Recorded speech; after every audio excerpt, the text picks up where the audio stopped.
گفتن یا رسول الله بهترین مسلمان کدام مسلمان است؟ کدام مسلمان بهتر است؟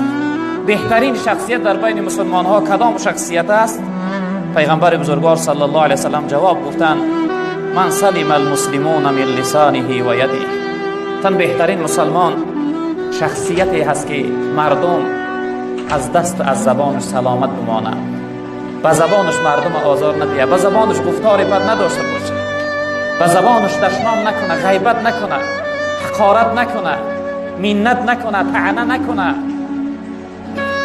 زبانش قطعی مردم آزار ندهد، به دستش مردم ضرر نرسانه، به دستش شخصیت را آزار ندهد.